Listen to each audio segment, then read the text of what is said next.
want a community where you can meet some of the sharpest, greatest minds of our day, a place where you can share the highs and lows of running a business, and a group of people where you can bounce ideas around with people who see the world just like you.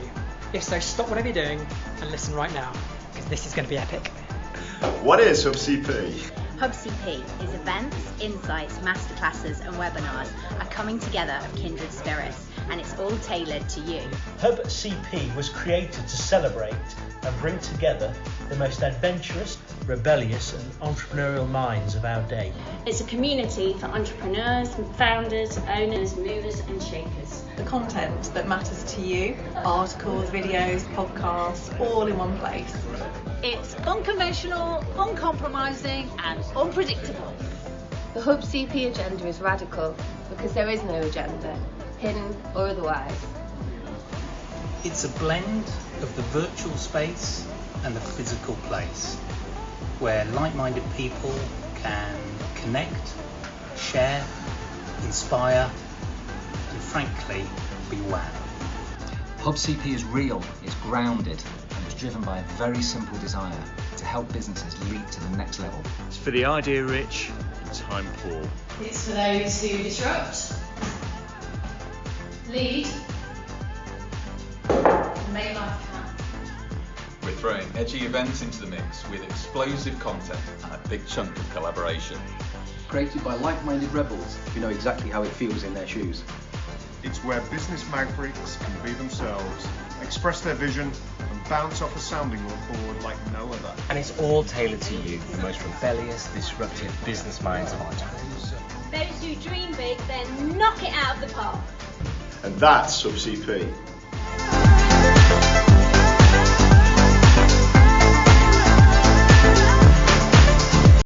Welcome to Kipper Parry's HubCP Live Lounge. Now, just to remind you, HubCP is a community of the most adventurous, rebellious, entrepreneurial minds of our day, and it is so great that you have joined us for a very, very special occasion. Now, today's Live Lounge features a very special lady indeed, who I am proud to call a really good friend of mine. I have some very enjoyable stories. I may share a couple of those with you later if Jenny allows me to. But the event is really in celebration of, a belated celebration of International Women's Day, which was held earlier this month, which is obviously acknowledgement, a celebration of the incredible things that so many women have done. And so to mark something like that, we had to get a great female entrepreneur to be a part of today. And so Jenny Campbell is our guest. And I'm not going to bring in just yet, but just a quick introduction. Now, I love doing this. She is a banker turned mega successful entrepreneur / TV star / crafts winning dog breeder / philanthropist / general rock star. And she sold her business in 2016 for a whopping 50 million quid. You heard me right, 50 million quid. So before I bring Jenny in, today we've got 90 minutes with her because she's so epic that she kind of gave us longer to be able to talk to her. I'm going to be asking loads of questions, and then we're going to make it interactive, bringing people actually in to ask Jenny a question live. And then Steve, our awesome production manager, will be bringing people in. We'll be taking questions, from people that are sending their questions in as we're going along. So without any further ado, let me introduce to you Jenny B Campbell. How are you? Yeah. Hi, John. I think I need a glass of wine after that intro in order to do this piece justice, but thank you. Well, as I said, Jenny, we've known each other a long time. I have some of the best memories that I can think of with you. I'll never forget, we were drinking champagne with Jacqueline Gold from Ann Summers, Debbie Moore from Pineapple, yourself looking at Tower Bridge. We were just having a great night, weren't we? So some incredible entrepreneurs that we've been able to be, to meet together and enjoy champagne. But Jenny, can you just let me just tell you a secret before we start, okay? And I don't know if I should be sharing this, but I'm going to. Just lean in a little bit. Let me tell you something. You are my favorite entrepreneur. Well, John, you're always telling me that. always telling me that, and I'm sure you tell everyone that. No, I'm hurt. I'm almost offended. I would never say anything I didn't mean, Jenny. You are my favourite. Everybody Yes, said it. Anyway, Jenny. Well, you are. I think you're awesome, and I'm so happy for all the success that you've had over the recent years, and therefore to have this celebration event and to hear some great words of wisdom from you, to be inspired by many of the anecdotes, many of the stories, many of the insights that you're going to be able to share with us. And so we've obviously been through the questions together. We want to make sure that we cover a lot of stuff in what will feel like a short period of time. So I think the best place to start, Jenny, the best place to start is your journey. And don't you just hate it when someone talks about the journey and then gives everything away? But you started at 16 in the banking world, and fast forward to 2016, you then sell your business for, as I said, a mouth-watering amount of money. So help fill in the gaps and just take your time and tell us your incredible story, Jenny. Well, I think I like to say that I'm just an ordinary girl who managed to achieve some extraordinary things. Some of that you make happen for yourself. Some of it is about a bit of luck along the way. A lot of it's about your personal resolve and ambition. So it's a story of all of that, really. But I suppose my quick romp through, introducing myself is I was born in Hyde in Cheshire, South Manchester, to a father who was in banking, a mother who was a teacher, and two brothers, an older one and a younger one, so middle one of the three. My parents worked very hard to put all three of us through private school, and I think that working hard definitely went down into us as children as well, and they came from hard-working backgrounds as well. In fact, both of them came from entrepreneurs themselves in Hyde, and I sometimes tell that story to say, I think this entrepreneurial spirit was already there, probably in my grandparents, but their children had gone into the professions, more secure, perhaps less risky job with pensions on the end was the thinking, many decades ago. So I grew up in Hyde in Cheshire, hard-working family, which meant that I was always doing jobs, and I started work actually at 13 in a sweet shop, selling newspapers and serving sweeties and serving customers and cashing up at the end of the day. And so 13 to 16, I already knew what it was like to work all day Saturday, half of Sunday, and have money in my pocket. So when I went to do my work experience at age 16 at a local bank branch, not my father's, but one that was just that was organised, it wasn't unfamiliar territory for me. And although I had no expectations of leaving school at that point, in fact, my school expected me to do A-levels and university, that week was just, as have been in my life several times, a light bulb moment in that I just loved being in that environment, working in the local bank, serving people. I felt grown up, and I just started thinking, why am I doing another 2 years in school when I could just come to work now? And it wasn't unusual back then to join, corporate employers at 16, 18, or after university. So after a negotiation with my father, because he thought I was doing 18 in university, I started at the bank, age 16. I had to compete for that position. I said to a young person the other day who was in tears, having got 2 rejections from 2, email CVs. I said, even in 1978, I had to apply for a job in the bank where there were 700 applicants and 70 places. So, wow. There's always been competition. Get used to it. So I started work age 16 in my local bank branch, and for the next 20 years really I just climbed the ladder locally in my bank branches, serving customers and then working in the back office, is doing operations, and then becoming a relationship manager. I got married relatively young, and 2 children came along before I was 30. So it was a fairly, I would say, just hard-working, ordinary step up the career. And I didn't really have massive ambitions at that point. I used to think, oh, maybe I can become maybe I'll become the manager of this bank.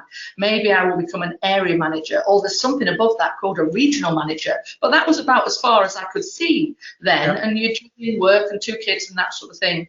But I think as I got up to, I always say I had a defining moment aged about 25, when I had a letter from my HR department, personnel as it was called back then, that said, "Dear Jenny, we've assessed your future career prospects and we're delighted to tell you that you're a grade B."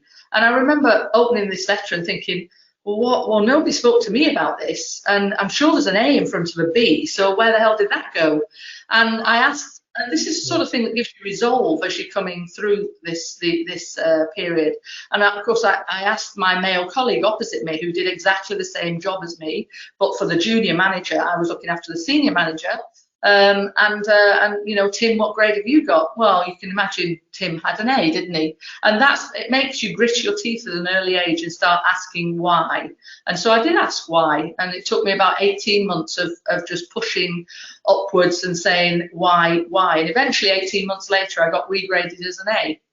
And it taught me to just, you know, sometimes challenge things in the right way, as I would always say, in the right way. You don't want to make enemies along the way. But that A grade was important because the bank was trying to support career women at that time who wanted to have some time out for children. But the B grade, in black and white terms, meant that they would try to offer you your job back at the same grade, but it wasn't a full commitment. They would try. An A grade gave you 5 years off to have children, and you would come back at the same grade, guaranteed. So it was a big difference. So that was worth fighting for, and indeed I got my A. Yeah. Let me ask you a question about that, because I know you like we do. One of the things that I admire about you so much is the fire, the ambition that you have. Would you say that was the defining moment? Because as you were saying that, you're making me grit my teeth, and I imagine that really got to you. Was that the moment when you thought, right, this is now the start of challenging in a big way the status quo? It was a moment, and it kind of layers over time, a moment. So that was probably the first one where I woke up and smelt the coffee and thought, you know, I'm going to start challenging these things. You know, it's not all fair and equal out there. So that was one. And then as I got up to 30 and 2 children, and I learned, and I know we're going to talk about this a bit, I learned how to juggle things and spin plates and so on. I also realised there was a bigger world beyond my regional world called head office in London. You know, and I used to read more widely about people who in these jobs. And one day I opened the you know, the staff magazine, and there was a double-page spread on this lady in London who was 10 years older than me, very, very senior, 2 young children. And I was enthralled by this story, and I thought, well, you know, if she can do that, why can't I do that? Then what I did was write to this lady and say, I was really inspired by your story. I'd love to meet you sometime. And I'm only about 30 at this stage. And crucially, she wrote back to me and said, I'd like to meet you too. And we did meet. And then that led to me going to London. So that was the next step. But before I went to London, my area manager said to me, you'll do well in London, Jenny. But remember, people there might be more intellectual than you, but you're no less intelligent. And again, I thought, what does that mean? What does that mean? And I didn't know what it meant till I got to London. And then I got to London, and I spent 12 to 18 months in the head office environment in London, feeling quite alien, because all of a sudden, you, from serving customers and counting money and doing very, very real things, you know, your week becomes full of just meetings and writing papers, and you're not really sure what difference you're making in the world, etc. What it meant was there was a lot of people in London who either very cerebral, they've had a very, you know, great education as well. They, you know, write lots of long papers with lots of long words, etc. They strategize. Yeah, that was a word. I thought, what does that mean when I went there? But they didn't do anything. They didn't deliver anything. Nothing changed as a result at all. And I got really, really frustrated, to the point where I began to think, this environment's not for me. It's not real. I don't feel like a banker in this environment. And my lady boss that I'd written to had brought me to London, because she said, you understand retail banking. You work on the front line. Come and tell us in retail head office what we need to change. And 18 months later, I thought, I don't feel like I'm changing anything at all. In fact, when I tried to influence things in my way, what I found was a complete resistance, particularly, dare I say, from southern male bosses who looked at me and said, you know, they didn't like it coming from a female, coming from a northern mouth that said it how it was. They just didn't like it. And I was on the cusp in 1999 of saying, this head office thing doesn't work for me. I'm going back out to a real job to serve customers. And I was on the cusp of that. And then the Royal Bank of Scotland takeover came. A very uncertain period when there was a battle between RBS and Bank of Scotland, and I thought I would lose my job in a head office cull, etc. But my father was very reassuring at the time, and he said to me, you know, over his 40 years in banking, he'd gone through various amalgamations of provincial banks and rolled up into what was NatWest then, and he said to me, there are always good jobs for good people. Just make sure you're one of the most positive people around.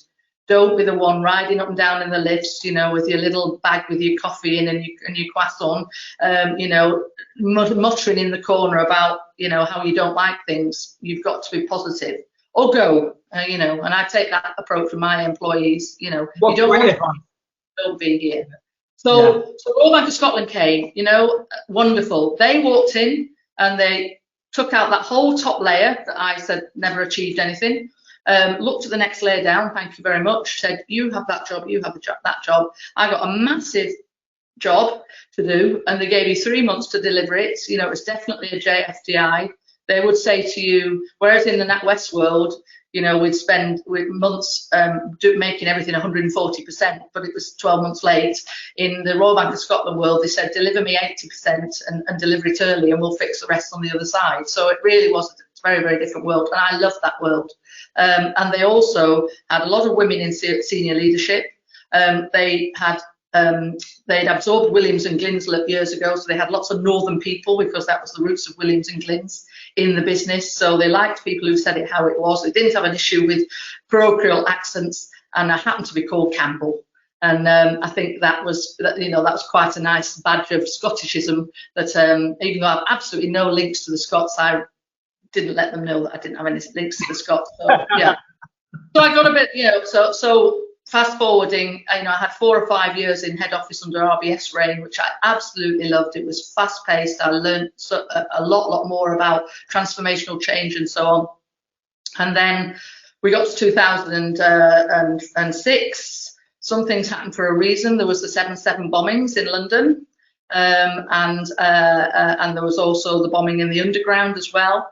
And certainly on the underground one at King's Cross, that day at 8:45 was where I should have been. But my eldest son asked me 3 times to accompany him to his theory driving test. And the first 2 times I said, Mum, it's too busy. And the 3rd time I said, yes, I will. And so only for that reason was I sitting outside the driving test centre instead of being down in the underground at 8:45 on that day.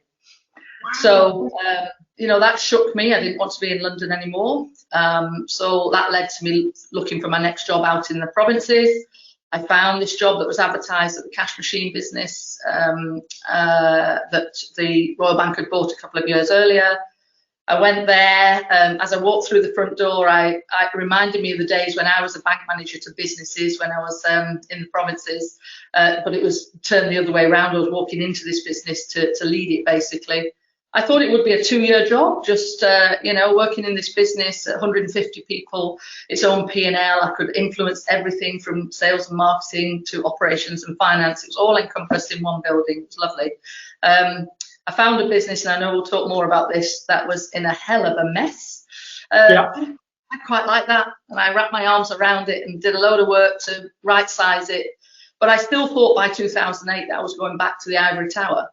And then the global financial recession came, and all of a sudden I wasn't proud to call myself a banker anymore. So that another light bulb moment about, I was asked to sell the business. I spent some time trying to sell it, and then I thought, actually this business is just coming right, and if we sell it, it'll just get amalgamated into a competitor in another part of the country, and all these wonderful people who I've almost handpicked will be out of a job. And crucially, I'm not very proud to call myself a banker anymore, let alone an RBS banker. I felt guilty in one side of my head saying that after 30 odd years, but I knew my heart and indeed my head said, let's buy this business. And so then began a journey of trying to buy the business when you know, it was for sale, but there was no money around. And you know, we're going to come on to this about me mortgaging my house and then running the business for a few years and selling it. So that's a very quick romp through. Yeah, no, that is great, and thanks for sharing, especially the light bulb moments. Jenny, let's go to that then, the remortgaging, because I think the thing that really runs through the DNA of an entrepreneur is, and I'm cautious when I say risk, I'm going to say calculated risk. It's that ability to, oops, can you still see me, Jenny? I've disappeared off the screen. Yeah, I can see you, keep talking. Sorry, I don't know what I pressed then. Obviously pressed. So it's taking that risk because you have complete belief in what you're trying to achieve. Now, for many of us, that is just something that we just wouldn't contemplate, but you did it, and an element of being able to do what you did with the business was taking that big risk. What was going through your head? And I don't mean it like that. I mean, what was going through your thinking to enable you to take that risk and do it? Yeah. So again, it builds up incrementally from knowing that I wanted to buy the business, saying to my FD, how do we do that? Where do we raise some money? We got, RBS were prepared to sell the business to the management team, but they were not prepared to put the money up to buy it because they needed to deconflict from that. And it was a time where it was very, very difficult to find any money at that time. When we did the usual beauty parade of all the potential funders, but all of them, were saying, well, what are you putting in? And I was saying to them, well, we're putting ourselves in here. We're leaving our careers from the bank. We're drawing a line under our nice pension schemes, and we're putting ourselves in. And, I started from a place of trying not to put anything in, but they weren't having that because with my entrepreneur hat on or my dragon hat on now, I'd say, where's your skin in the game, of course. So I understand that whole argument. But, our financial situation was that we put all of our money into our son's educations. We didn't have enormous amounts of money. We'd worked hard, but we didn't have big cash flows. And actually, all of the surplus cash that we did have had gone into NatWest and RBS shares over the years. So, at the same time, that perfect storm, what should have been a six-figure sum of a share portfolio was actually, a very small double-digit sum. So, you lost all your savings as well during that period.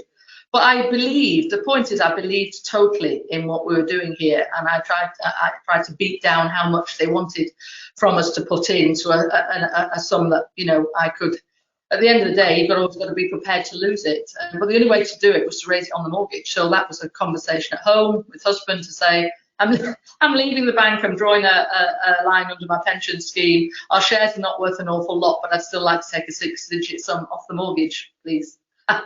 Anyway, he backed that, and it was the right thing to do. So there were some, as you said in the beginning, calculated risks.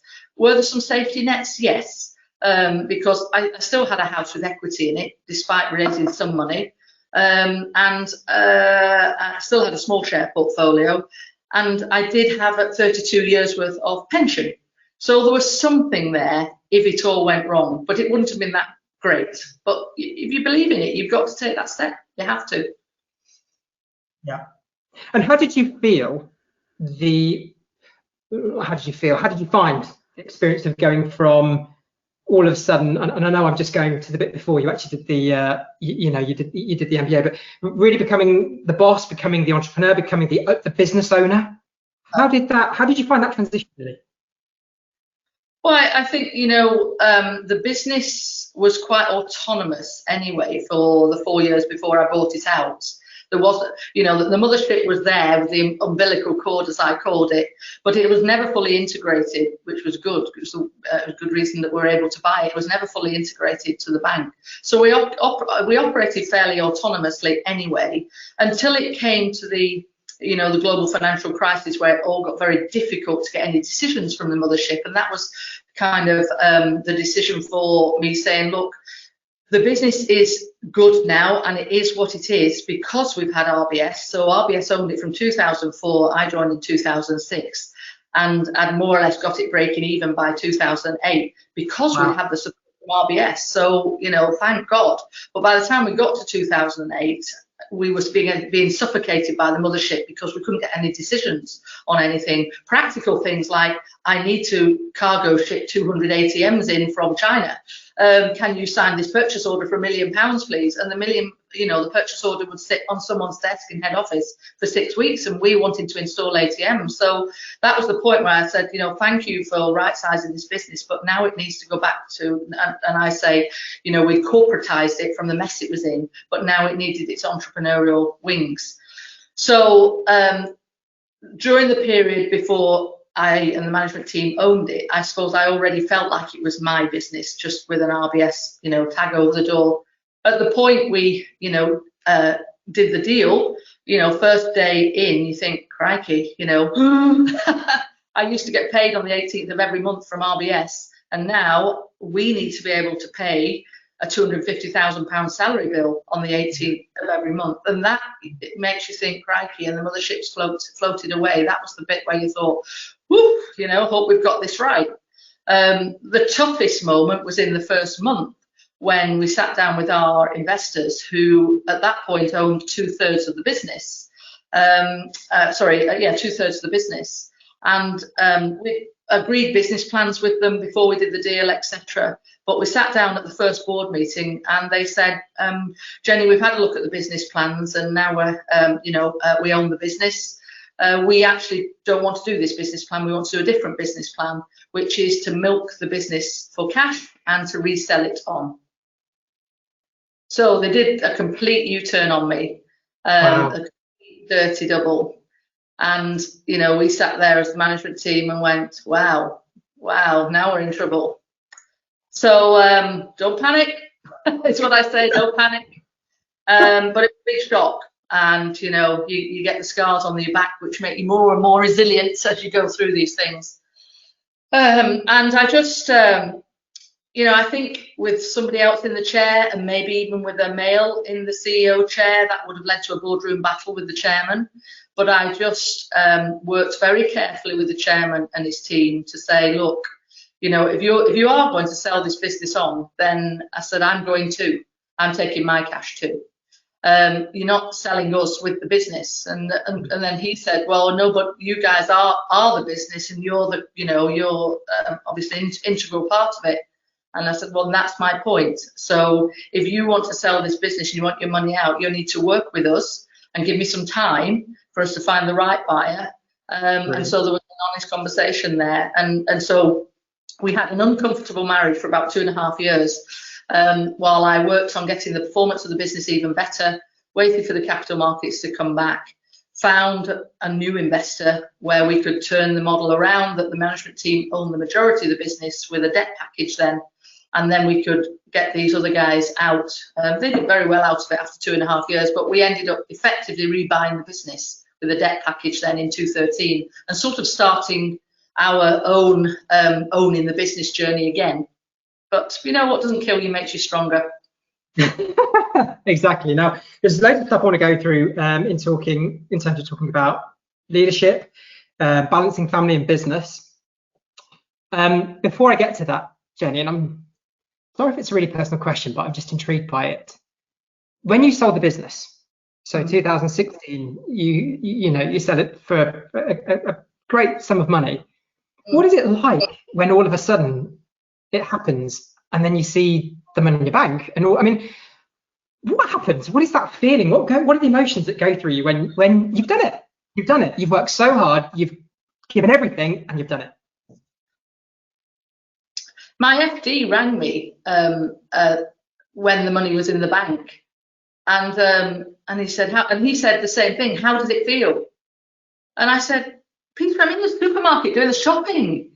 I feel normal. There's a number in the bank which I don't quite recognise at the moment. So it takes a while to sink in, really. And also, it's at the end of such a long, long journey. The whole thing is a long journey. The whole 10-year piece, from a struggling ailing business to then buying it, and then some of those shocks that I told you about then. And then some challenges within the business that I can go through. So it was a long, hard 10 years. It took 18 months to buy the business from RBS. From the moment they accepted our offer to actually getting it out was 18 months for it floating away. And then I would say from that moment on, I was being courted by buyers for 5 years. and just, you know, working carefully on who that might be. So I probably always had that exit in mind at some point. But at the start, at the point you start dancing with those buyers, you know, that's another 18 months. So I think you're pretty tired by the time it actually happens, and it sort of doesn't sink in. Really, I mean, I was still going to work every day after I'd sold it, because I was meant to stay there for 3 years, but let's say the relationship with the buyers didn't quite work. So, you know, I did 6 months on the other side, and then I left. And maybe then by that point, when you know, started buying a few things and treating yourself to a few things, then it probably starts to sink in. So it takes a while. Yeah. Okay. Great. Now, if we could just move to the whole concept of mentoring. We can all think of people in our life that have had a profound impact, who have told us things that have helped us navigate very complex, difficult situations, that have picked us up when we needed to be picked up. How have you had a mentor in your business career? Have you found it helpful? Is there anybody that comes to mind? And if so, what is some of the great sort of advice that you've learned from having a mentor?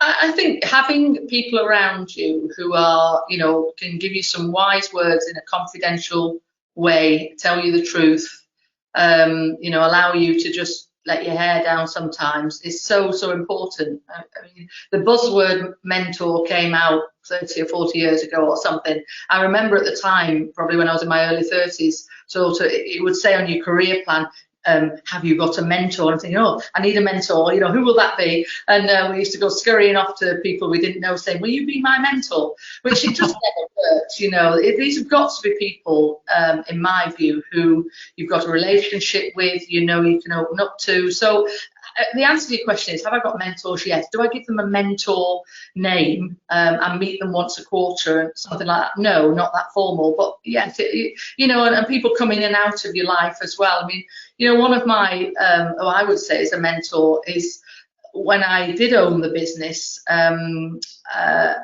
found through my trade associations a chap on the other side of the world who had a business exactly the same as mine, and he did exactly the same job as me, and he owned his business, CEO, called Tim, and 10 years older than me.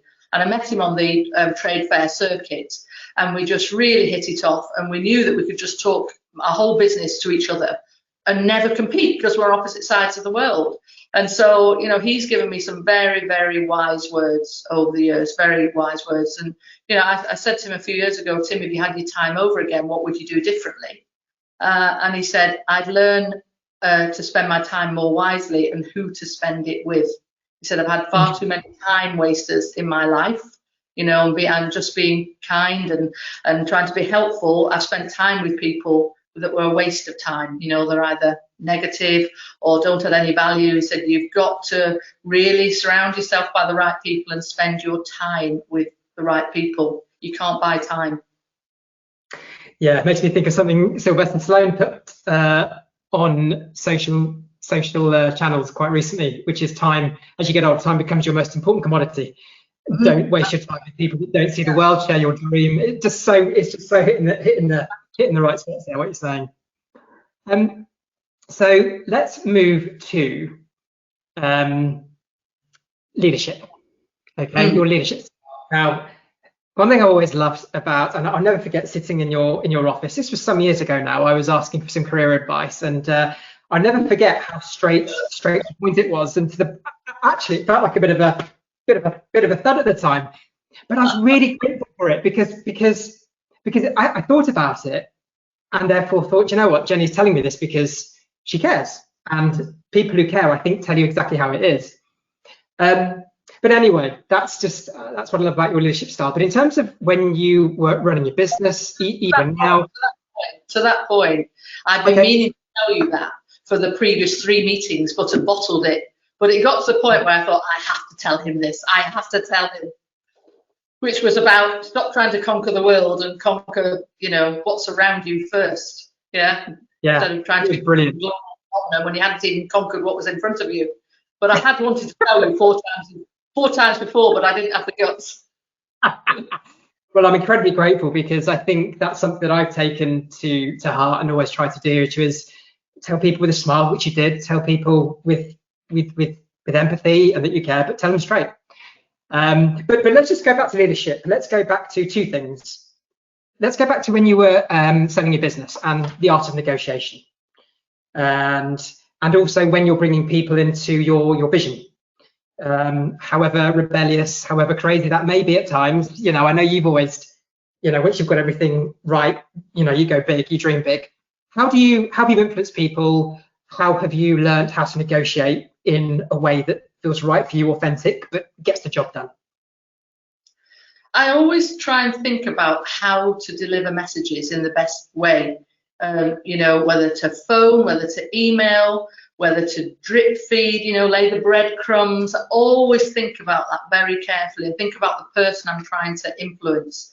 You know, when I decided I wanted to buy the business, for having spent 12 months trying to sell the business, and I knew that I wanted to buy it, I needed to speak to my then boss, who was a very, very busy guy whose phone always bounced to voicemail first. But we had a very good relationship, and I thought, I'm going to call him on a Sunday. I've never called him on a Sunday before, but I know that if I call him on a Sunday, he'll answer his phone. And I did that purposely. And I also chose my words really carefully, and I said, thank you, Ron, for taking my call on a Sunday. I've got something really important I wanted to discuss with you out of the, you know, the melee of the week. And I said, would you appreciate a bid from the management team? And straight away he said, yes, I will. And that to me was because he knew that if I meant it and I will deliver on what I'm asking, it's not some fanciful idea. He knew that if I was asking, I meant it, and he knew that I would deliver on it, you know, if possible. So he said, yes, I will. And we had a good relationship, and so I put the first offer in. Actually, I digress slightly, but I put the first offer in, and he rang me back and he said, thank you for your offer, your charitable offer, Jenny. He said, we'll have to try harder. Because I offered £1 for the business, first of all, and told them all the reasons why it wasn't worth more than £1. But that was the start of the negotiation. You know, he wouldn't accept £1, but we were on the negotiation path. So I think very hard, and to influencing, you know, staff in the business for as well. I always say, you know, you've got your people who are, you know, round the board table with you, and then you've got layers down, and you need to think about all of those differently. How you talk to the person, dare I say, the junior on the team, and how you talk to, you know, your colleagues at the board table. I always think about building balanced teams. You know, back in the day, we're all guilty of recruiting people in our own, you know, look like me, sound like me, you know, we're the same, aren't we? And I learned that that's not the right thing. You know, I need people who will get into the detail of things and tell me a summary of that. You know, I need creatives who are a bit off the wall, because I'm much more in a box. You know, I might not want to spend my Sunday afternoon with them, but I do need these bonkers people to tell me some of these ideas, and then we'll narrow them down. So I always, in my business where I had 150 people, I always made sure I knew everyone's names, so that if I passed them on the stairs, you know, I knew something about them. You know, I'd ask their bosses, you know, where they've been on holiday or something. So I can walk past you on the stairs, John, and say, congratulations on your baby, or whether you know, did you have a good holiday in Scotland? Just to build that relationship so that we were tight, family orientated team, basically. But, you know, I would say I'm firm but fair. Always want to be fair, but, you know, firm as well. I'd rather, you know, tell people how it is, but equally recognise, be intuitive by how that message is being received and how do they feel about that as well. Yeah, Jenny, we're going to go to some questions in a moment, but just on that point, that is a really hard thing to do. That is a really good skill to learn, whereby you have the courage to tell somebody exactly how it is, and therefore what needs to be said, and because the impact that they can have on their lives is huge if they take it on board. Is it to do with courage? Is it just you have to distance yourself from being Jenny, the person who goes home to a family, and Jenny who is the boss? I mean, how do you make that differentiation, which a lot of people don't successfully do, which is you tell it how it is, and hopefully don't offend people in the process? Well, I think, you know, I do believe people want to hear it honestly. There's nothing worse than hearing it from someone else or telling them something and then they say, why didn't you tell me that 3 months ago? But it's how you tell them. you know, and perhaps prefacing it, saying, I'm going to be honest with you now, and it might come as a bit of a shock, but just reflect on what I say, and then we can go from there. Most people will be very receptive, providing it's done in a measured way. And people want examples as well. You know, try and think of examples. You can't just say, when you did this, you know, this happened the other day, or when you made me feel this way. You must give examples. You must say, for example, here. And, you know, a classic banking feedback technique was the praise sandwich. You know, start with, here's something you've done good. Here's something that you've not done so good, but finish on a high. The praise sandwich. Yeah, sandwich the you know, the constructive feedback in the middle of praise. Yeah, awesome. Okay, I remember that, the sandwich. That almost lends itself to a paper in itself. Jenny, we've got some questions. So I'm going to bring in Steve now, and then we can be moving on to balancing family and business, and of course the Dragon's Den. So Steve, over to you, please. We've got some questions from the audience. Yeah, we have a few questions in. The first question is, what is the best piece of advice you can give a female entrepreneur? And that's from Natalie. Okay, so the first thing I would say, Natalie, is my advice would be to an entrepreneur, not to a female or a male. You know, over the years, people say to me, how do you deal with being a female entrepreneur? And I say, I'm just an entrepreneur. Stop badging yourself male or female. One of my members of staff said to me one day, she was looking at me at the board table through the office window, and she said to me as I popped out to the ladies, Jenny, how do you deal with all these men? And I realised what she meant was the table full of men that I was sat with. But I said to her, Donna, I said, I don't come in the office in the morning thinking I'm a girl and you're a boy. And it never crosses my mind. And I said, you've asked me a question because you've just seen me sat at the board table. I said, I'm not sitting there thinking I'm the only girl and I'm talking to all these men. Maybe that's because I grew up between two brothers hanging out of trees, you know, playing cowboys and Indians. I just don't distinguish at all. And I do think, you know, women themselves have to just lose that badge a bit and say, I'm an entrepreneur. Does it matter whether you're male or female?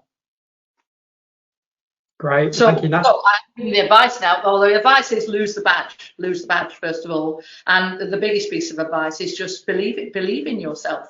You know, aim for the moon and you'll land in the stars. You know, drive in the fast lane and decide when you're going to move over to the middle lane. But life's short, so you know, aim high.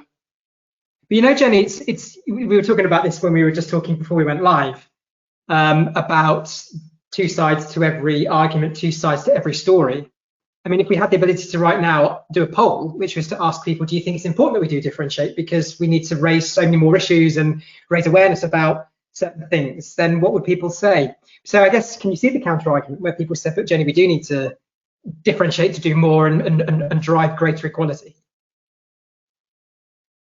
I think if you feel you're being treated differently because you're a female as opposed to a male, then, you know, go and work somewhere where that badge is no longer there. I mean, related to that, I did observe as I was, you know, 30 plus that, and this is why I always think about my words and my style.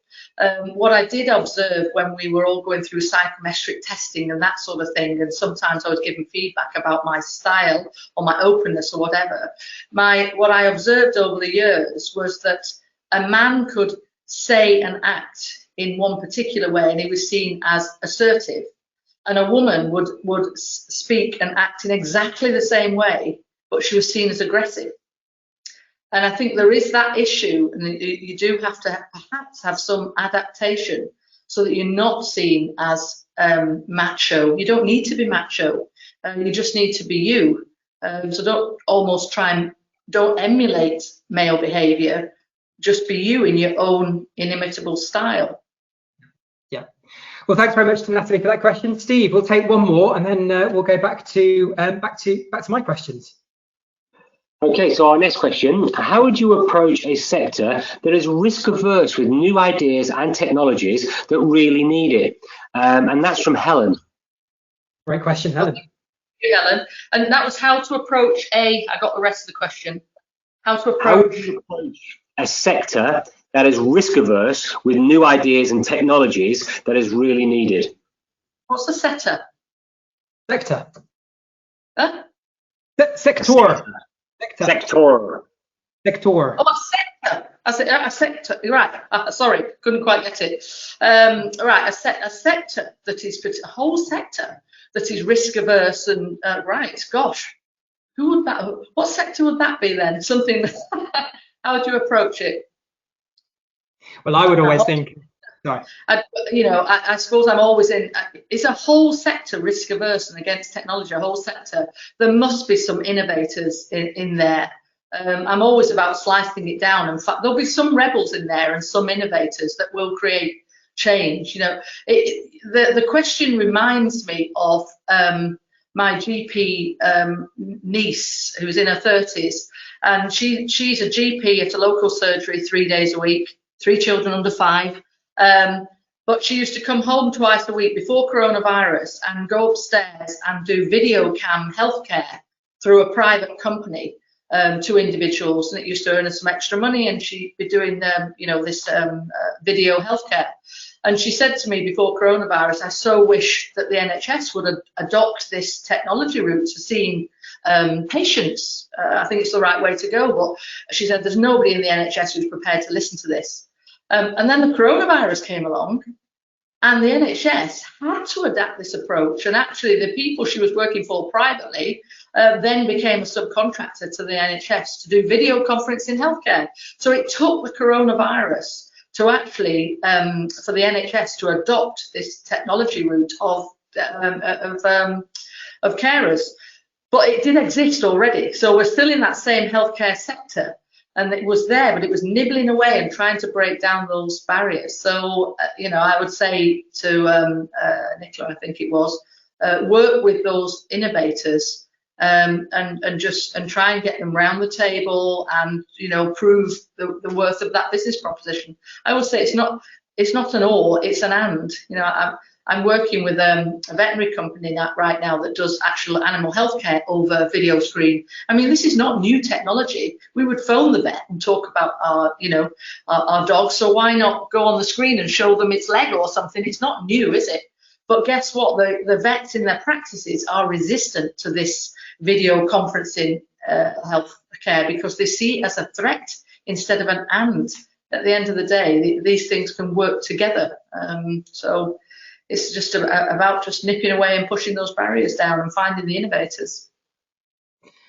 Okay, thanks. So, Jenny, I usually write people's names down but my pen stopped working, so I completely forgot the lovely person that asked that question. I do apologise for that, but I hope that answers your question. Like good old Eurovision, which I love, I've got loads of things telling me what's going on here, and apparently there's questions coming in thick and fast. So I better take some more, Jenny. Okay. So Steve, let's take a couple quickly, if that's cool. No problem. What changes would you like to see in the investment world so there is more diversity, both in terms of investors in terms of investors and in entrepreneurs who they're investing in?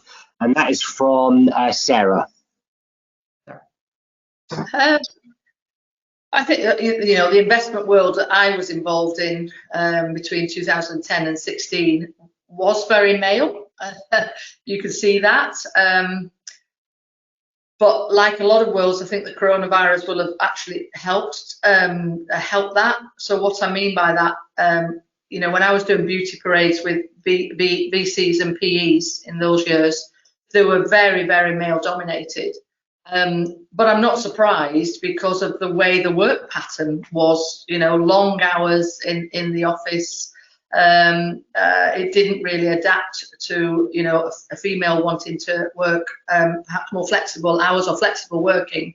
But again, like a lot of businesses now, that will have all changed because they've all been doing these businesses successfully from home. So, in 1999, when I went to London and to be able to take that step, I was doing a long commute in and out of London 5 days a week. And when I asked to work 1 day a week from home to give me a bit of a breather on the childcare and the commute and everything else, it was frowned upon. It was like you weren't committed anymore. The coronavirus has blown that apart now, hasn't it? Nationwide has said today you can work from anywhere.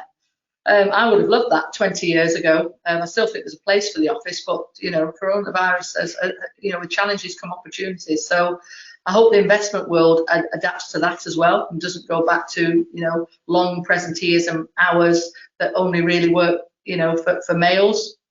And on the entrepreneur side, again, I suppose it is a question. It is a piece of advice for more females than males, because the research says that less female entrepreneurs go for funding from VCs, PEs, the investment world. And I think that's a degree of lack of confidence, lack of confidence, and to go and ask for those monies and to seek those monies out. I think females tend to think more traditionally in terms of bank finance, or maybe funding circles and that sort of thing. They don't naturally think of going to pitch in front of PEs and VCs. I mean, you even see that on Dragon's Den. I did try to ask them at one point, but the BBC weren't prepared to give me the data. But I was trying to ask them how many entrepreneurs, male and female, applied to go on Dragon's Den and what's the proportion. I couldn't even tell what was in front of me, and I did start trying to count that at one point. But I would say out of 100 entrepreneurs that we see on Dragon's Den, it's not balanced 50-50 female from what I recall. I believe it's probably more like 70-30 or 80-20. So come on, but girls, be brave, get out there and go and ask for more and aim higher. Cracking. Lovely. Thanks for that question, Sarah. Steve, let's take one more. I know I said that 2 questions ago, but let's take one more before we then go back to some more questions I'd have to ask. No problem. So this is a question from Rachel. She asks, how can we support entrepreneurs? What ecosystem is needed? Great question, Rachel. Yeah, thank you, Rachel.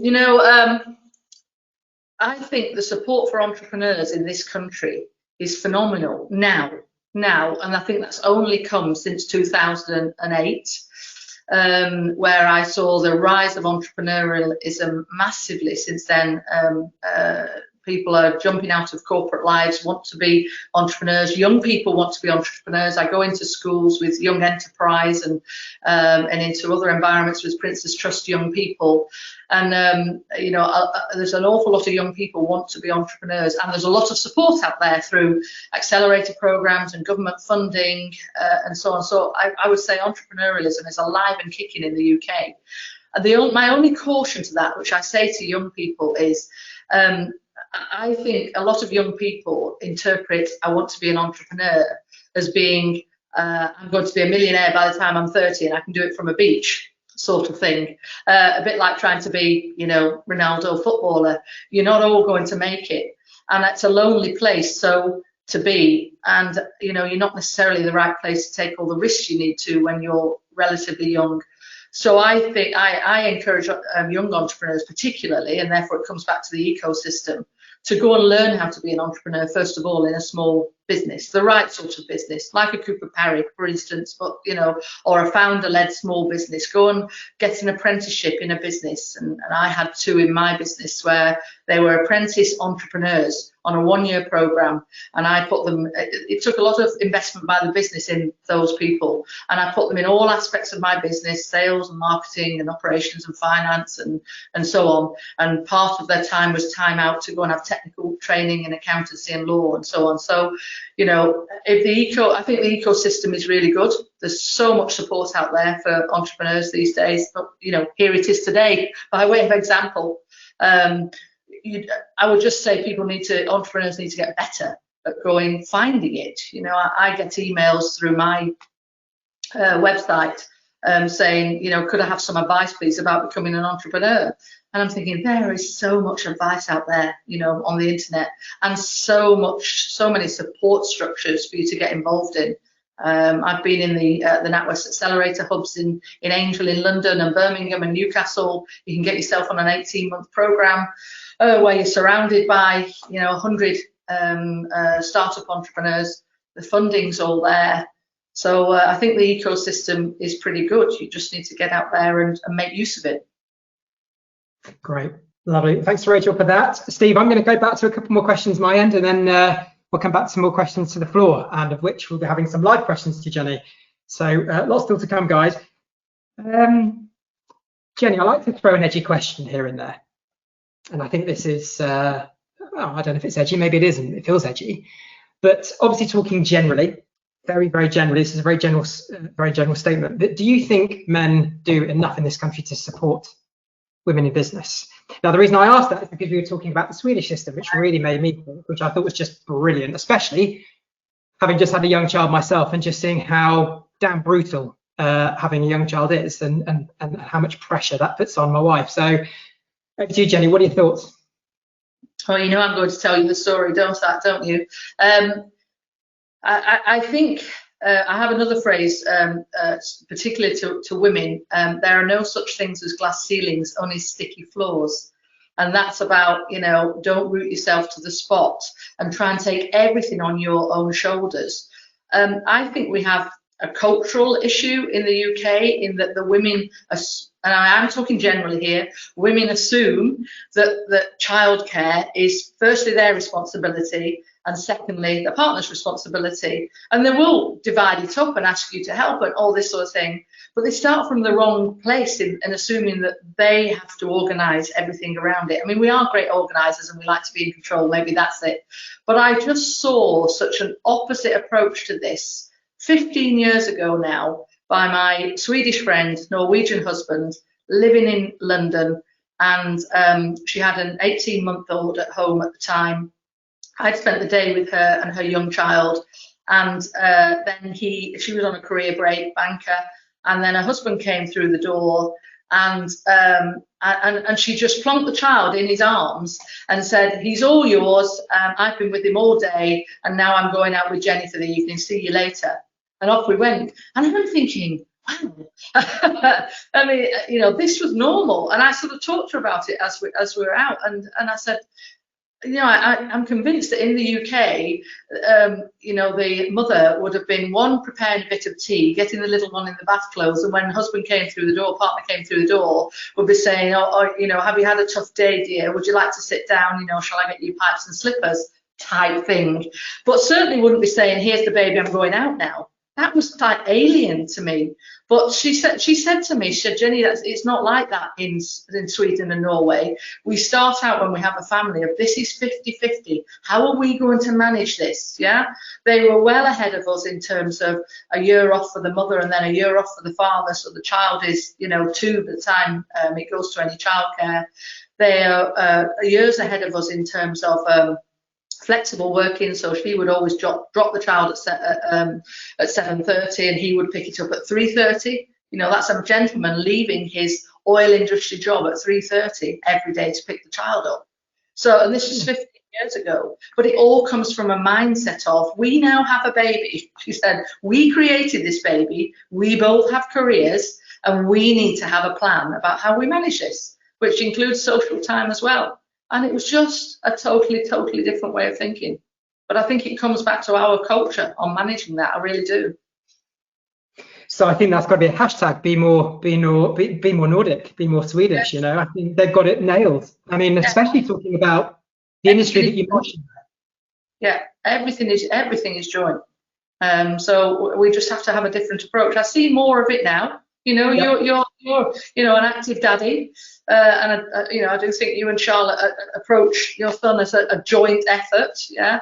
But you just wonder when push comes to shove, whether mentally should put it back on you. Do you think that falls back to mother at the end of the day? So I can 100% hand on heart say that it's totally changed my mindset, because I just hadn't appreciated how brutal it is an experience. It is a brutal experience. When you have a baby, I think people go, "Oh, it's wonderful." I think the truth is he is wonderful. The experience itself is really damn tough, a million times harder than I ever thought. And I think that it's my responsibility to do as much as possible to make the experience as enjoyable for my wife as well. But it's only having been through the experience, Jenny, that I now understand it for exactly what it is and just how difficult it is, and therefore the amount of respect I have for the ladies that do running a family and running a job is just amazing. And I'm not saying that because of the platform we are on. That is the truth. That is how I feel, which is why I wanted to ask the question. And again, I think coronavirus has changed that for fathers as well. I was speaking to a wealth manager the other day. How's it working for you? He said it's been brutal in terms of being at home with a 6-year-old. And he said, but it's opened my eyes about what being a true father is. He said, I was able to get out of the door every day at 7 o'clock, 5 days a week, and skip back in again at 7 o'clock. And he said, I have become a proper father to my child during this period, and it's going to stay that way. Yeah, amen to that, Jenny. So thank you for that. That was really, really powerful, heartfelt insight that you gave us there, and I really appreciate it, because I think that's a message that's got to be, well, it's a cultural thing, and the only way that there's going to be seismic change is it becomes embedded into our culture. We women's got it's just all on our shoulders. It's a thing. Yeah. So let's move to Dragon's Den now, if we could. And I do like to tell a story, Jenny, and I'd like to talk of a fantastic story that I experienced with you with the Dragon's Den. Now, back in 2018, I decided to take a speaking gig on the eve of my wedding. The speaking gig was in Liverpool, and the wedding was in the absolute most southern part of Kent you can imagine. And I broke it to the whole family as we were talking about the rehearsal 2 nights before, that I was actually the last person to speak at the conference, obviously because they, I like to say they were going to save the best till last, but it was because I think they calculated that most people would have gone by the end. But, I wasn't going to let this opportunity go, and it therefore meant that I had the huge predicament of getting from Liverpool to Kent. And I was looking at planes, I was looking at helicopters. When I saw the prices, that was obviously prohibitive.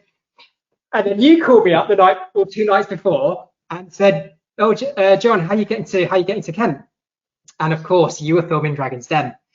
So you said, as long as you can get to the studio in Manchester, I can then take the rest from there. So you gave me a VIP experience of coming on the studio. I had people asking me, "Do you want a drink? Can I get you some food?" Sit there, enjoy, watch it.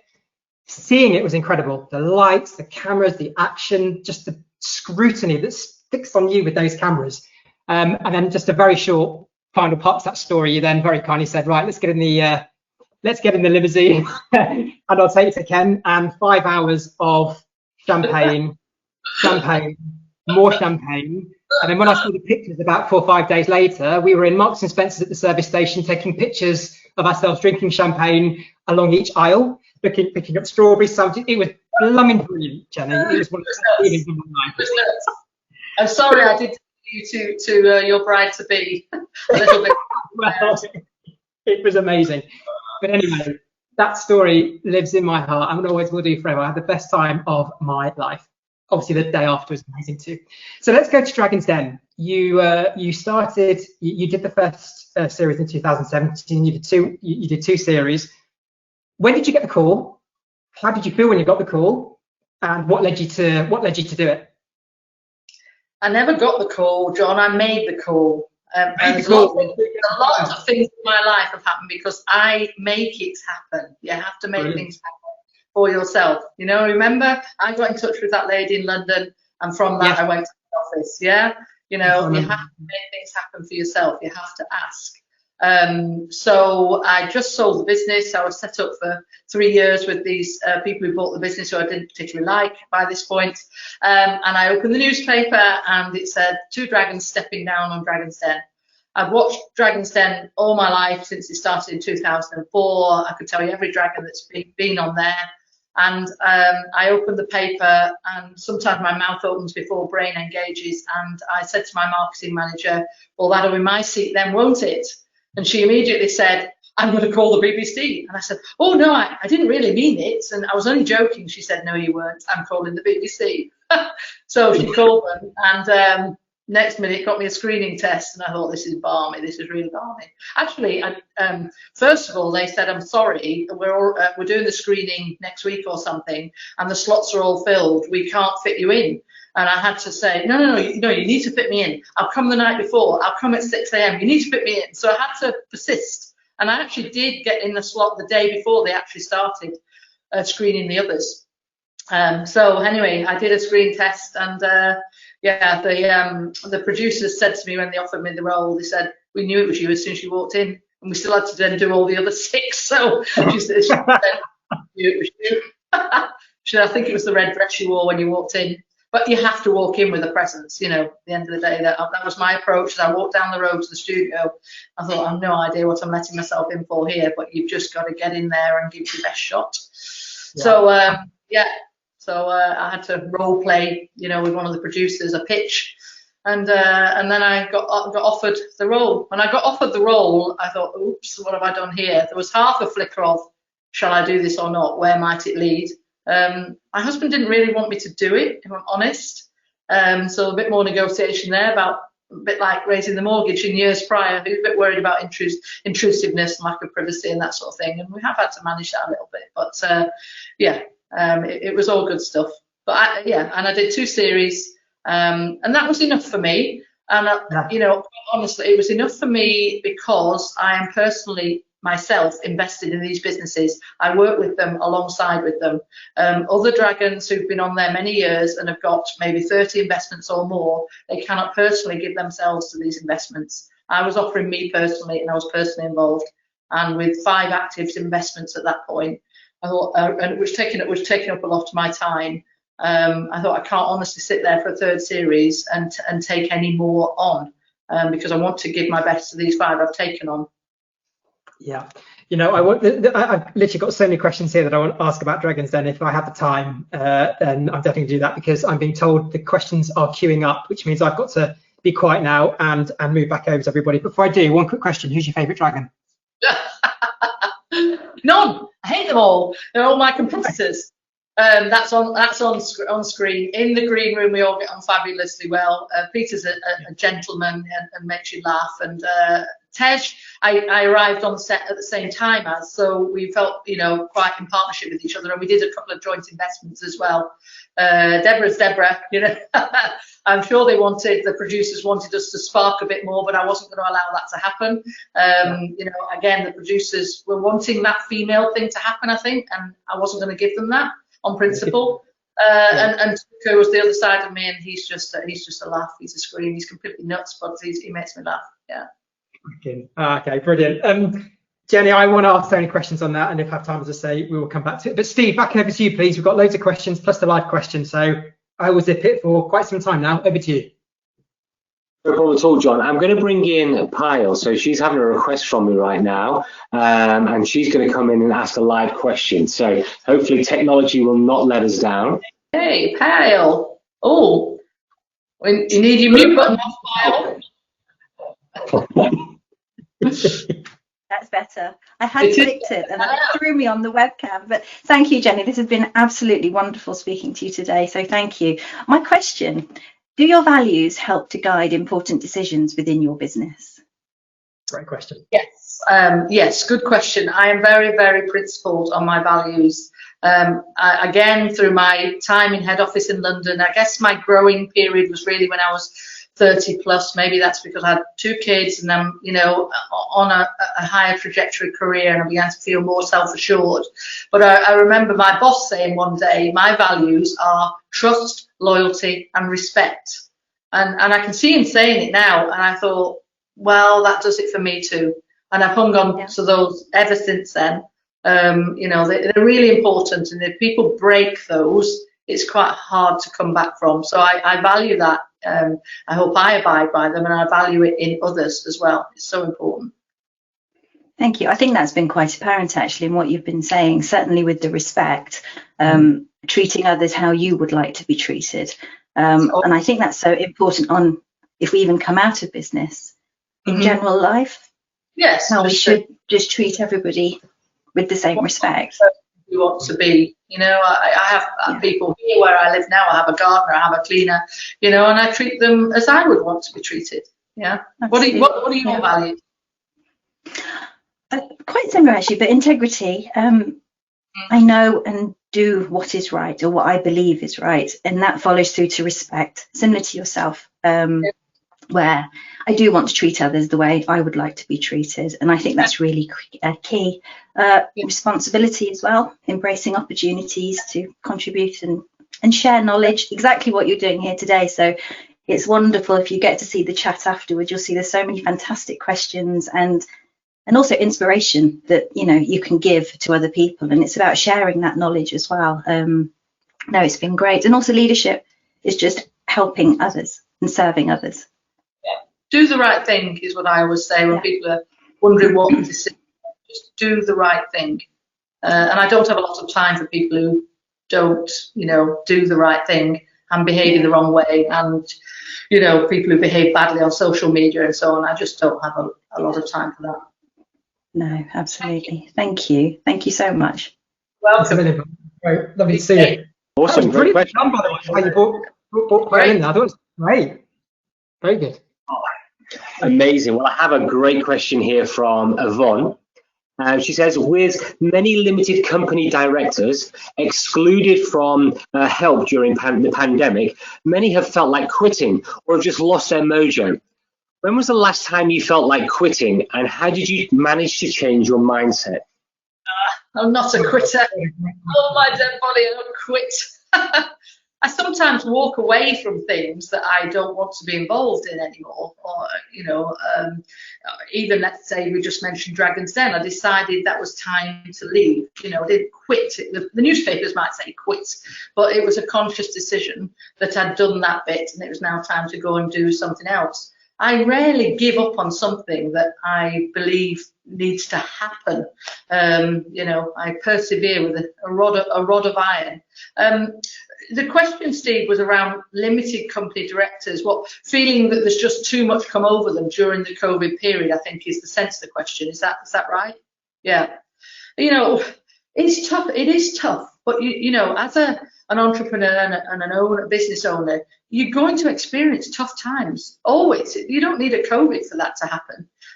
All sorts of things can happen, as I've already said. When I was buying the business, and then I had a set of investors in the business that I didn't want anymore, or when I came out of the next funding round, there was a key technology project that was needed to be delivered for us to actually be able to pay our debt down, and all of a sudden it was a year late. So the SH1T things happen. They happen. Just accept they're going to keep coming over the hill, and they're not going to kill you, but they'll just make you stronger. You just think, how am I going to deal with this? If you haven't got that resilience in you, then you probably need to go and be employed, in all honesty. Yeah. If you want to be self-employed and own your own business and be responsible for other people's futures, then you have to have the mental and physical resilience to deal with the challenges that will inevitably come. My son is an entrepreneur and has 3 restaurants in London that have been closed for most of the last year. But he's determined that he's coming back stronger and fitter than ever. The COVID has, although it's closed his businesses for the last year, it's made him develop a delivery solution, which he didn't have before, and he's doing really well. It's allowed him to take a very cheap government loan, which has allowed him to take over the lease of the premises next door. And he tells me that he's now got the best employees he's ever had, because he wasn't able to employ, really great people before, and now he's got more choices. And his landlords are being more compliant. So, short of saying it's been a good thing, because we can't quite say that, it will be, this challenging period will be the making of the next successful part of his journey. Can we give a shout out to Rick's restaurant, Jenny? They're called Cricket, with a K, one in Soho, one in Brixton, and one in White City. And they'll be back on the 17th of May, be there. And the food is gorgeous. It's a mix, isn't it, of Indian and what's the other? It's a fusion, isn't it? Inspired tapas with all totally fresh English ingredients. Yeah. English ingredients. Yeah. Yeah, it's gorgeous. Anyway, so everyone, make sure you check it out, and the restaurants are beautiful as well. Lots of good reviews. Yeah, lots and lots of good reviews. So yeah, just take challenges as opportunities. I would say. Look, if the global financial recession hadn't have come, I wouldn't have been able to buy the business. Yeah. If my first shareholders hadn't behaved badly, I wouldn't have had the majority share of the business. So, and make things happen for yourself. I courted my eventual exit buyers for 5 years. I knew I was going to sell it at some point, just not when they wanted it early on.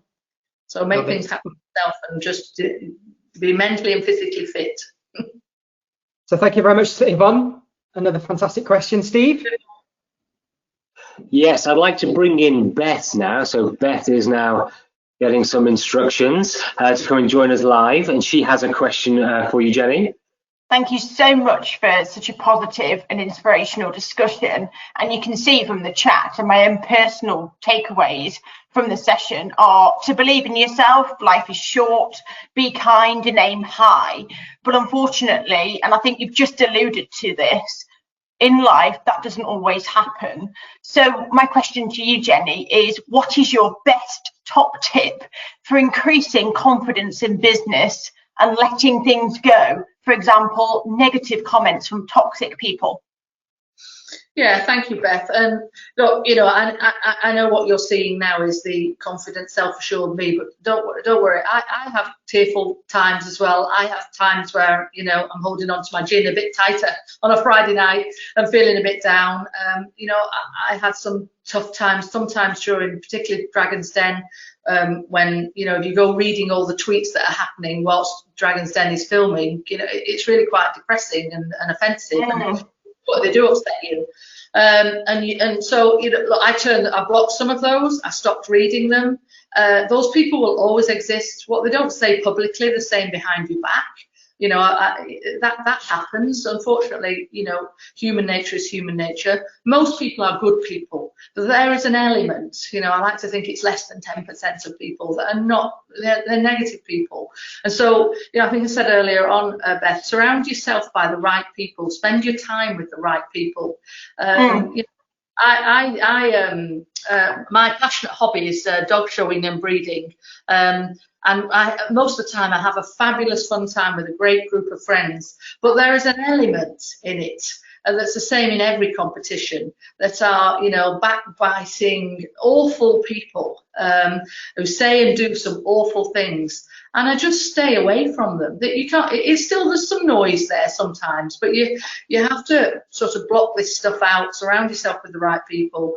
Make you know, do things that make you feel good. If you know, if you're having a down moment, then walk away from your screen and your phone and so on, and go for a nice long walk. Get a dog. But have you got a dog, Beth? John and I both.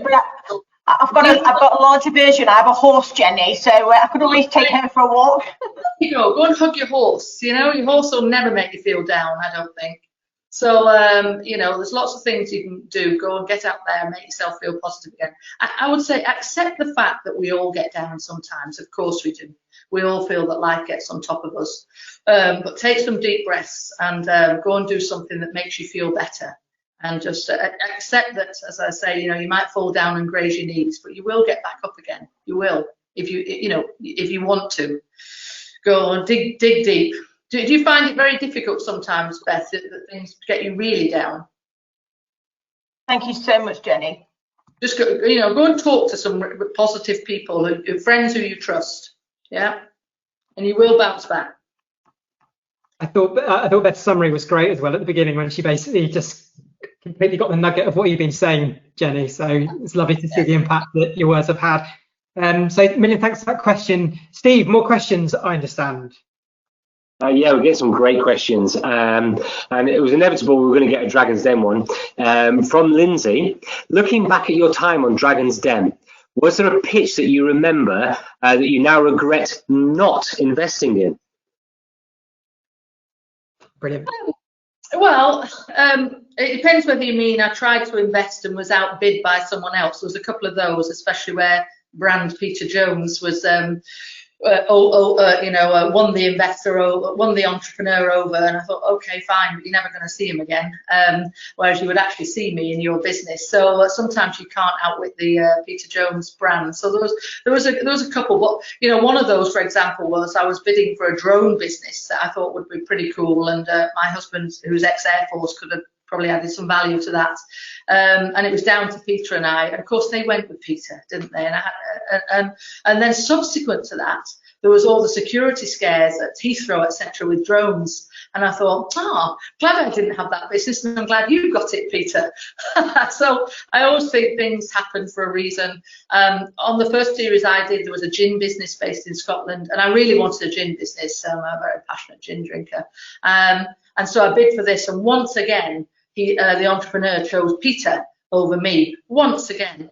And so I didn't get it, that series. But subsequently, first of all, that deal didn't go through with Peter for various reasons, and then another gin business came on in the second series called Disbury Gin, based in Manchester, and they chose me, and it's my best business, and I love it, and I love the boys from Manchester, and we're absolutely rocking it. So, so I got that one. Is there a business that I wanted to invest in but didn't? Look, there's one called the Pasta Evangelists, yeah, and I managed to come out with a phrase saying, you know, pasta a la disaster. I was trying to think of something clever for the camera, so I called them Pasta a la disaster, which was a bit rude, but you know, you're supposed to do this stuff for the camera. And I've since seen that they've gone very big with some funding, and are doing very, very well. So I thought, oh, okay, fine. But it just wasn't for me. I couldn't imagine pasta arriving on my doorstep, really. I just didn't think that worked. So, but they're doing very well. So maybe I should have just got over that. And of course, you did the biggest deal in Dragon's Den history with our friends from LAM. Yes, that was the biggest valuation at about 8 million, I think. I did a joint deal with Tej on Look After My Bills, which is LAMB, LAM, which is what John just said, which was an energy auto switching service. You know, I could just really relate to that. I hate, well, I don't do it anymore. I give this to my husband. I hate it, you know, when you think, oh, I must change my energy bill, or I must renew my insurance, or I must change my phone provider. It's just a drudge, isn't it? And this was an auto switching energy company. So yes, we invested in that, and we only got a very, very tiny amount because they were growing very fast already. And 10 months later, it was bought by Go Compare. So actually, you know, it was a small amount that tripled, but we had to do very little to it. But that was the boys themselves did very, very well out of that one. I'm delighted for them. So they've made their first millions, which I'm pleased for them. They're lovely guys as well. So Steve, next question, please. No problem. Now we have got a few questions left, so please, if everybody doesn't have their question answered, we will. We're doing our best because I know time is tight.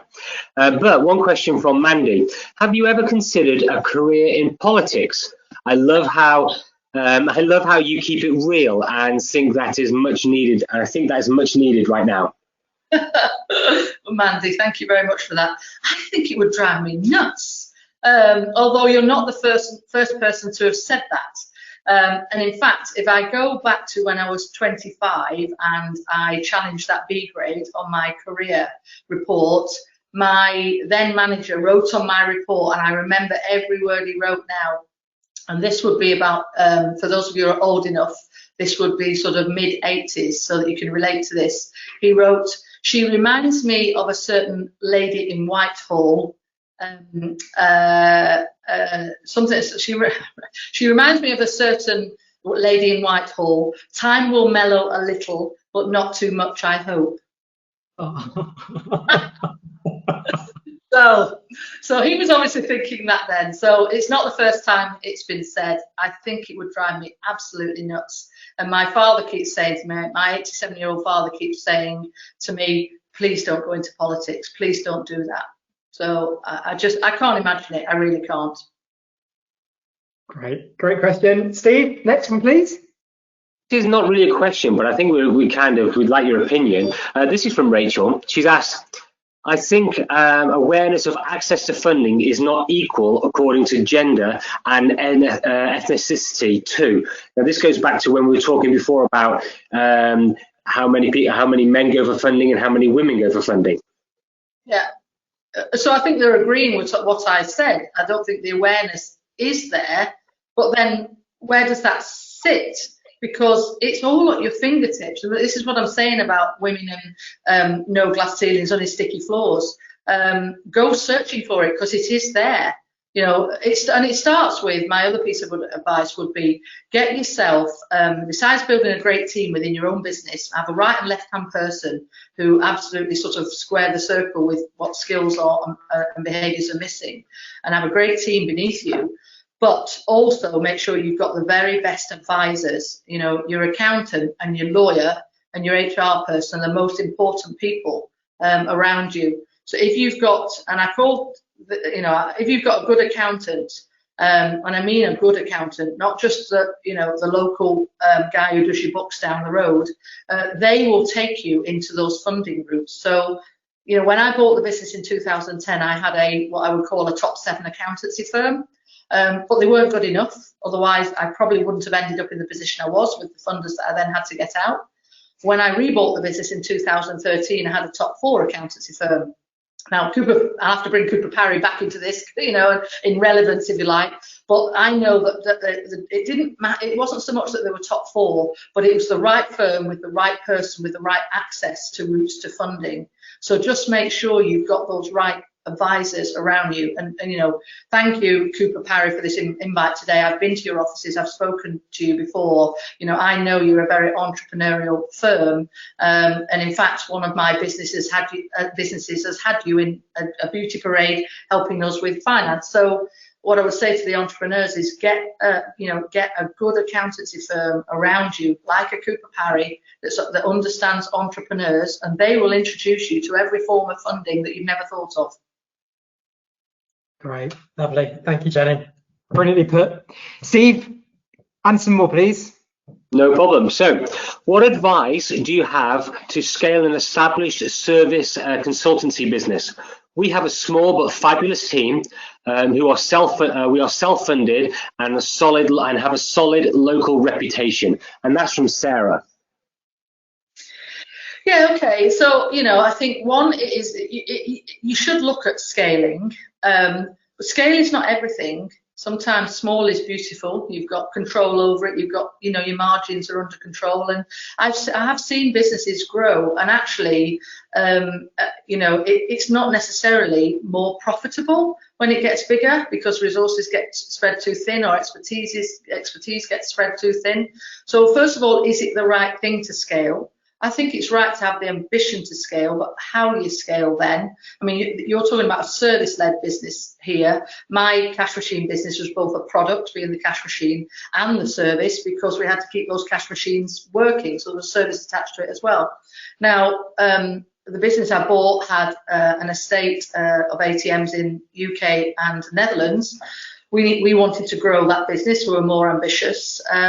But the standard way of looking at growing your business is whether to do more of the same in your existing markets, or more of the same in other markets. So you've already got a market locally. So can you sell different services to your existing customers without going out territorially or to any more customers? Can you do build-on services so you still work with the same customer base in the same region? Or do you go the other way and take exactly what you've got in the tin, so to speak, as a service, and take it out, more nationally? And I think it's probably more the second thing that you're thinking about. And then, well, how do you do that? I suppose it depends, depending what service it is, whether it can be serviced from anywhere, or do you need a location? And if you need a location, then it's always about having the right, starting with the right person in charge of it. So without knowing the exact model here we're talking about, just assess whether you're going to do more in your own market to sell your existing customers more, or are you going to go broader, and can you do it from where you are, or do you need to have physical presence in those other places? And if you do, then get boots on the ground of people who understand those markets. So when I went over to Belgium, for instance, it was so important to have local people setting up and running that business, to understand languages, culture, laws. Yeah, so hopefully that's some advice. Steve, the last question, please.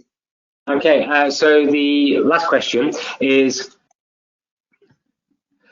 regarding returning to work, what are your thoughts on a hybrid model and managing productivity? And this is from Nita. Nita, good question. Very topical. The word is hybrid. 20 years ago, as I've said, I would have loved to have been able to work as we're working now. But also, I would miss the office. And I think there's something missing if you don't have some interaction in the office. Steve, who's behind the scenes here, was talking about going into the office a couple of days ago and having a side-by-side conversation, and then overhearing someone else's conversation that he was able to contribute to. So I think hybrid is definitely the way to go, definitely. I don't think it's right for people just totally work at home. I think we're going to become strange human beings in that case, and we're just going to die under the under emails and so on, and that's not the way to go. So I think a hybrid model works. I think we're going to have some employers, but dare I say, I've already seen it. Let's say, I think I've seen a tweet from Alan Sugar. Sorry if I misquoted it. It's not Alan Sugar, but I'm sure he sort of said everybody back in the office. You can imagine it, can't you?